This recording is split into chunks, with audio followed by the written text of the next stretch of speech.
Welcome to the Jay Show. This is Jay Smith once again with my good friend and our expert on Qira'at and Ahruf, Hatuntash. Thanks for having me, Jay. It's been terrific. We've been going through an awful lot of material. We need to back up now. We're moving into episode 7. And in this episode, we want to start unpacking exactly what these different letters and these different words are. Remember, let's just back up so the people who are watching us can be reminded. We've talked about the many different readings that come in 5 major cities. Actually, we've got a 6th city, Mecca, Medina. We talked about Kufa. We talked about Basra. We also talked about Baghdad, these different cities and these different reciters. And let's put up on screen again just to remind the people what we're referring to. These are the cities that existed after Uthman, long after Uthman, where these different recitations were starting to come appear. And they were, a lot of them were disciples of teachers, students of teachers who disagreed even with their teachers. So we looked at the especially 5 big cities, Mecca, Medina, Damascus, Kufa, and Basra. We looked at... And these are the canonical ones in these 5 cities. Yes, we looked at the authorized readings, which is different Arabic Qur'ans. We saw actually they appeared from 700s to 900s, 905. So we're talking about within 100 years to 250 years after Quran has been officialized. That's 250 years after Uthman. And then also we looked at some Qurans which exist in different readings, yet they are not authorized. So non-canonical. Non-canonical. And we looked really at 3 different cities here. Well, actually we looked at Medina, Basra, and Baghdad. So these are the they're authoritative but non-canonical. Yes. All right, and we had 21 different readings that came out of the 5 canonical cities. And then we found another 13 that came out of the non-canonical cities. Over 30 different Arabic Qurans exist within 300 years. Almost 35 different Qurans. And these are really different. And we looked and said Muslims would just dismiss us and they are not different. These are nothing different. There's nothing to get excited about. We talked about first couple of centuries of Islamic history, and then we saw actually people are aware of it, people are talking about it, people are discussing about it, so it's not something new. It just becomes something new when Muslims made a claim it is only the pronunciation. Yet we look at those 26 different Arabic Qurans, which is part of those over 30 Qurans which was existing first couple of centuries of Islam, and we see those 26 Arabic Qurans are different in Arabic writings. It's not the pronunciation, yet it is how you write it. We change the meaning. These are written Qurans. These are not. These are not things that have been recorded. They didn't have recordings back then. These are not oral Qurans. There was no way of encapsulating orality back then. These are written textual differences. Yes. Now, so we like some of them doesn't change the meaning. It's just like couple of letter is edited or tashkils have been edited. It doesn't change the meaning. Some of them it's just different word orders. Yet some of them change the meaning of the verse. Even some of them change the theology of the verse. Okay. Now, Muslims have always made excuses for these, and we went through some of those excuses. Some of them, they're saying these are nothing more than word orders. These are nothing more than synonyms. These are nothing more than different recitations, different pronunciations of the same word. These are nothing more than letters that have been changes, or the dots have been changes, or some are plural, some are singular. And you're saying, yes, that's all true. No one's disputing that. But they're not telling you the whole truth. Yes, whole truth would be all those plus there are the verses in those Arabic Qurans different from one another, which is different in the word meaning. Which is different in which change the meaning of the verse, which change the sometimes in the theology. So we're getting to now we're really getting to the nitty-gritty. Let's just look at, and let's just do a little course on Arabic, and let's just look at the Rasm. I want you to put up on your screen the Rasm that we're talking about. This is the drawing, and our Arabic expert, what does this mean, Rasm? Rasm, the drawing, how the word is written. So how the word is written. So this is really the skeletal text. We would call them consonantal texts in English. There's not a real word. In fact, is there a word for consonant in Arabic? الأحرف الساكنة. I'm not even going to try to repeat that, but you've all heard that. That is what we're talking about. We're talking about the consonants. And we know that if you look at your screen there, we're going to put up for you a picture. Explain that picture and what's happening in that picture there. So we see one of the manuscripts which is early dated. Let me make it bigger for us. So if you look at the picture, you see the drawings, yet without dots. So it doesn't have any dots above the line, and it doesn't have any dots below the line. So this is how it would look like in the time of Muhammad, in the 1st century of Islam. Or including the time of Uthman as well. This is what it would look like. If there had been any original Quran, it would be looking like this. Yeah. And also, I don't see any dhamma, I don't see any fatha, I don't see any kasra. The fatha would be the a sound, the dhamma would be the u sound, and the kasra would be the e sound. Can we just ask our Arabic expert, are you able to read the page you are seeing on the screen? No. No, you can't read it because you need dots to read it. You need dots to read it. All right, let's take a look at the next example. Here's another text on the left, and you can see the Rasm. This is an early 8th century manuscript, or a folio from a manuscript. Yeah, so this is one of Sana manuscripts. This is from the Sana manuscript. Can we ask our Arabic expert if you can read any sentence from this or any lines from this page? Can't read sentences, but I can make up words out of this drawing. Okay, she can't read it because she needs the dots. You need dots above and below lines. Yeah. So you need help here. Otherwise, it'd just be a scribbling lot of. There's no context. Yeah, to but help there you are understand. words here that didn't need the dots. This is why I knew them. Yeah. Like Allah or alayhim. In a way, I can make up some words here. Okay. All right. And by the way, the picture we are seeing on our screen is dated 8th century. So we are in 8th century. We are looking at the Sana manuscripts, which we'll be talking about in the future, yet it doesn't have the dots. No dots, okay. Let's take a look at another one. This has kind of a pinkish background. Notice this is known as Ali's Qur'an. Yeah, so we can see those manuscripts in India. Ali is dated after 656, again late 7th century, let's say. Again, the manuscripts you are seeing doesn't have dots, yet you can see a couple of dots in certain letters, which makes they try to put together. This is according to tradition, Ali's Quran. Yes, For looking at paleographical evidence, we can see that this is a much later script. Yeah. The script is an elongated script. Yeah. This is known as a Kufic or Abbasid script. Yeah. But Muslim claims this is the Quran of Ali. It is written by Ali according to Muslims. Can we just ask our Arabic expert, are you able to read the page you are seeing on the screen? No, I cannot read it, but again, I can make up words out of what I can see here by just adding some dots here and there. Okay, so you can't read it, but if she adds the dots, it makes sense for her.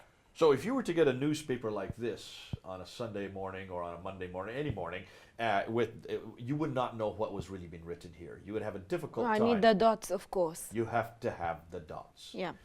It's fascinating to me that God would give a revelation, the greatest revelation, the final revelation, the perfect revelation in a script that cannot be read.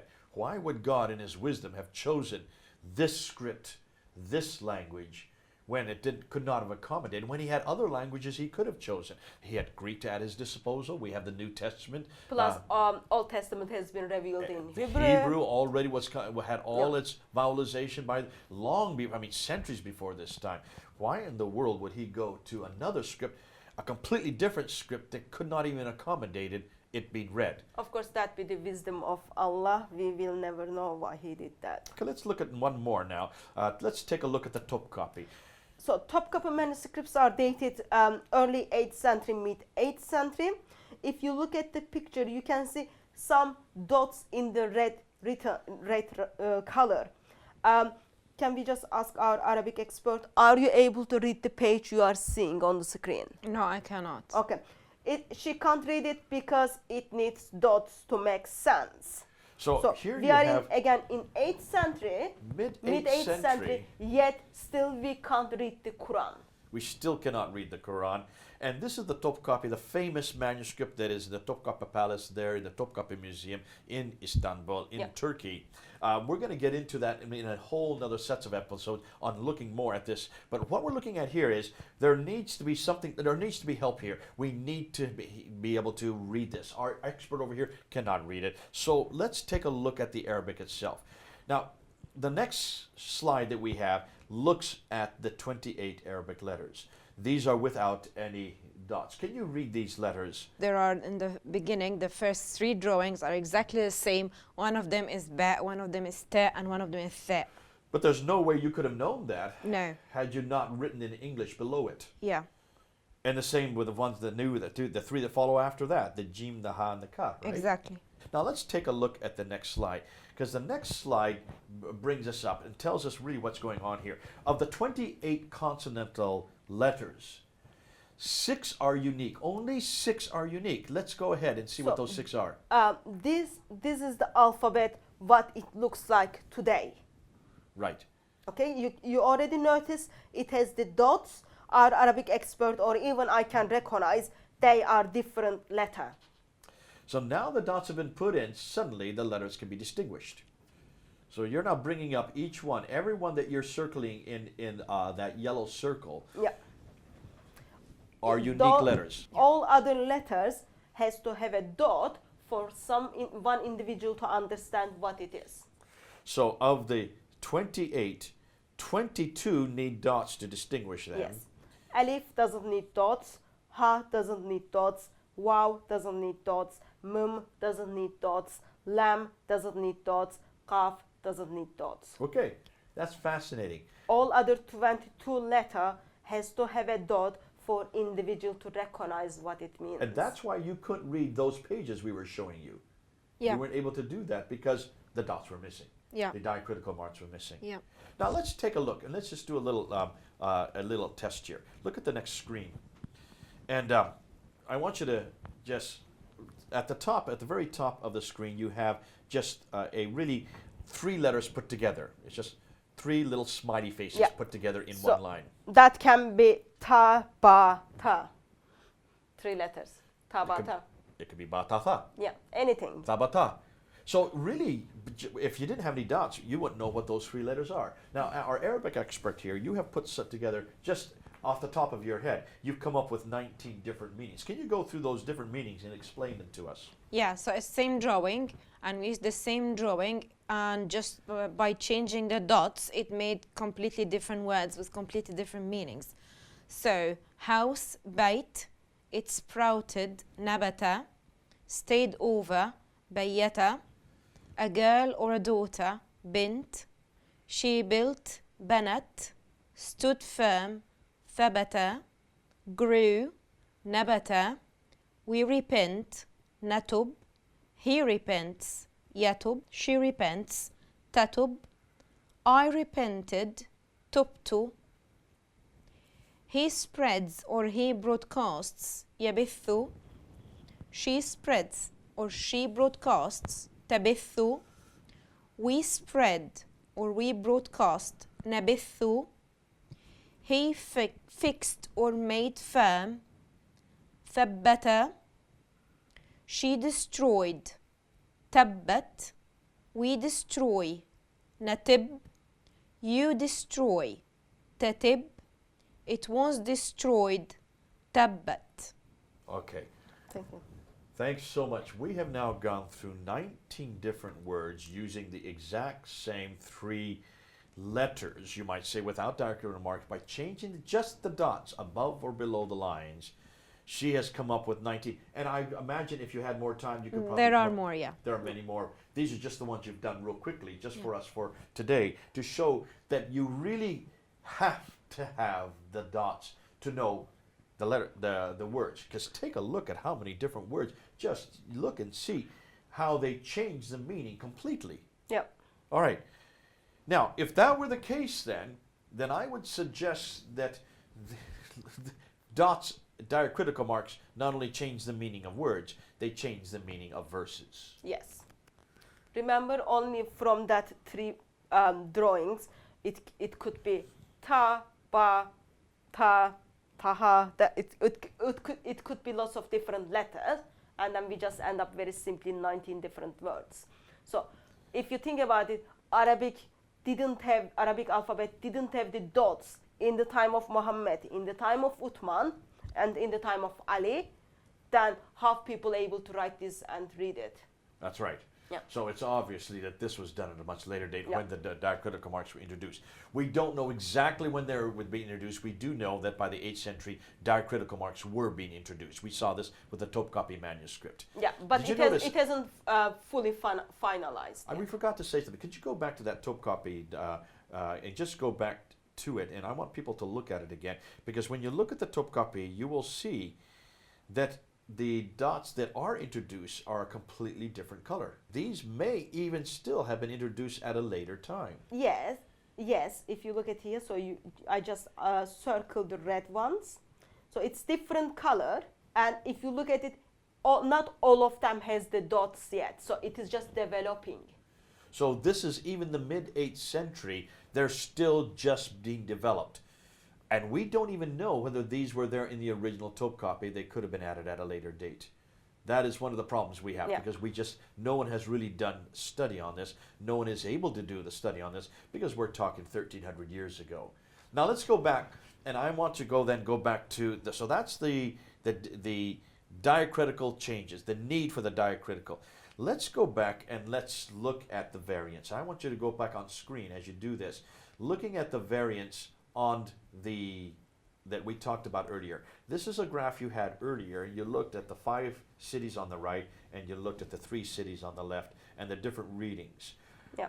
You have gone and you've done an awful lot of work, and this is something that I just want to thank you for, Hatun. This is a huge amount of work on your part. You've had other people to help you, but most of this you've done yourself.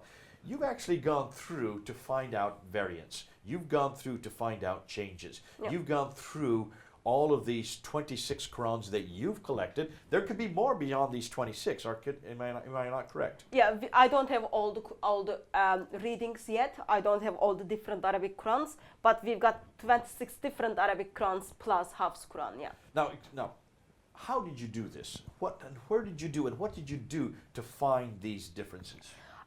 In the beginning, I end up having Warsh Qur'an. It was very simple. I just thought I will find only a couple of different variations. So I start comparing the letters from Warsh Qur'an to Hafs Qur'an. Okay, so what you did is you took the Hafs Qur'an over Yeah. on this side. And then I compare the letters by letters. And then when we end up having different Arabic Qur'ans, it becomes much easier, because, for example, the Qur'an we are holding right now, all the disagreements are written in blue line. These are openly sold. Yes. And they are not trying to hide it. They are actually showing us Yeah. that that's a different from the Hafs Qur'an. Yes, and then you look at the differences. And for example, in this one, it says, okay, the blue ones are the different with the Hafs version, yet on the margin, on the side, you can see other students writing to compare if they are the same or not. When you look at these, let me just repeat this again. When you look at these, Other way. sorry, I've got it upside down here. Yeah. When you look at, I better get my Arabic. That's right. When you look at these, if you look at this carefully, you will see a blue. Every time you see a blue mark, or blue word, or phrase, it's already showing you where the differences are between this version And Hafs. and the Hafs. Yes. The Yet- canonized version we use today. Yes, but not all the Qur'ans does that. For example, the Qur'an I am working for the Warsh doesn't have the color code. So I have to work them out by myself.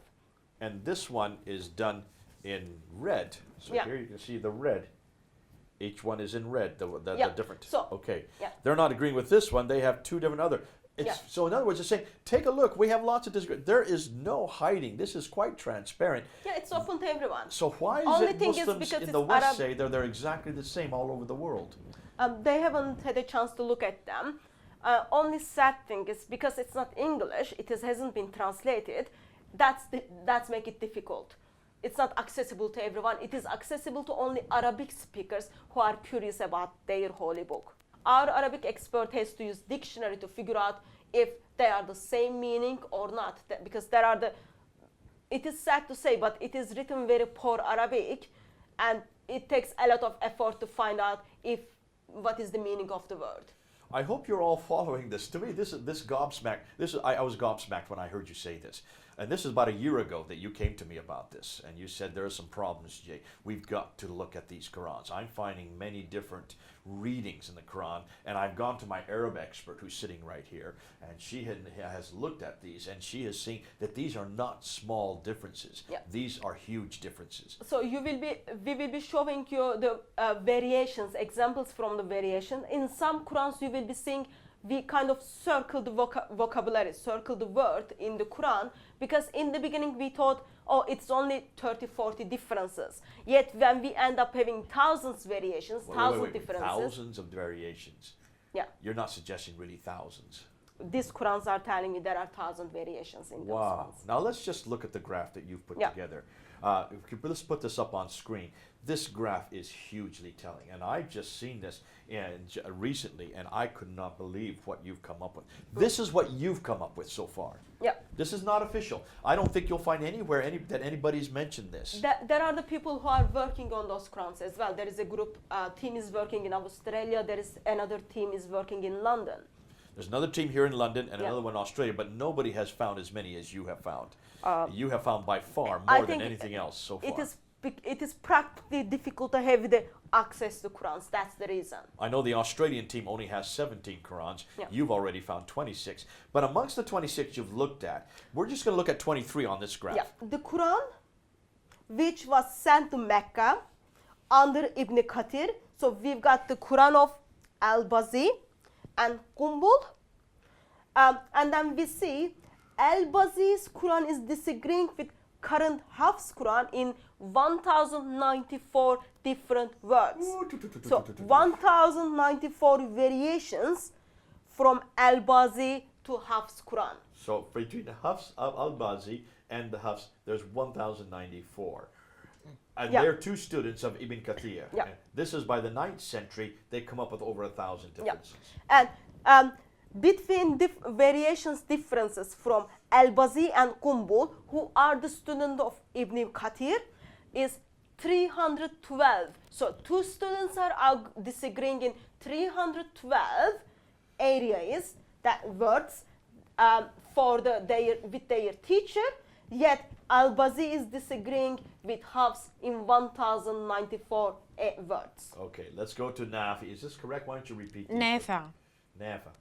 So this is the Quran which went to Medina. The Quran, we've got Warsh and Qalun. Warsh Quran, we've got 3 different Warsh Quran.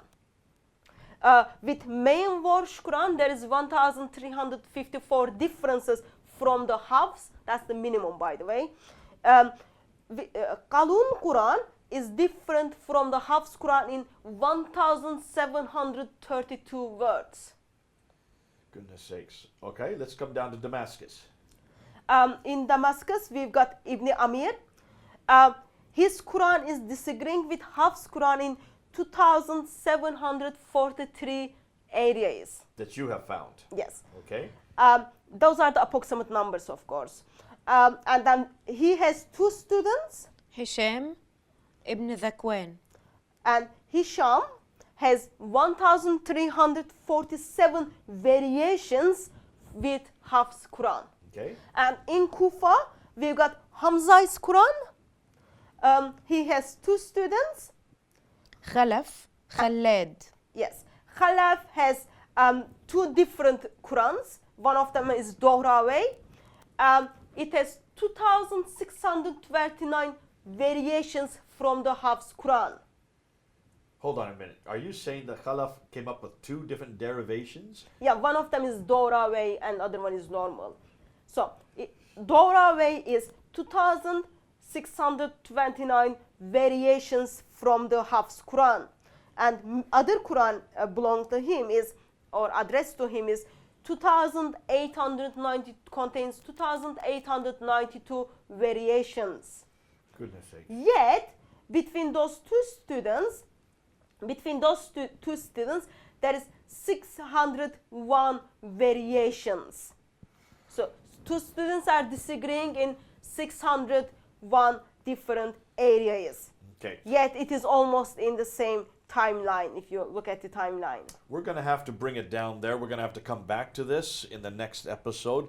But this is a good place to stop right now, because what I want to do is just bring this all down. And what does this mean? We're going to show that obviously when you look at this as a whole, you can see we're not even halfway down on the right side. We're just coming into Damascus. We're moving into Kufa, and we have another 2 cities, another 3 cities on the left.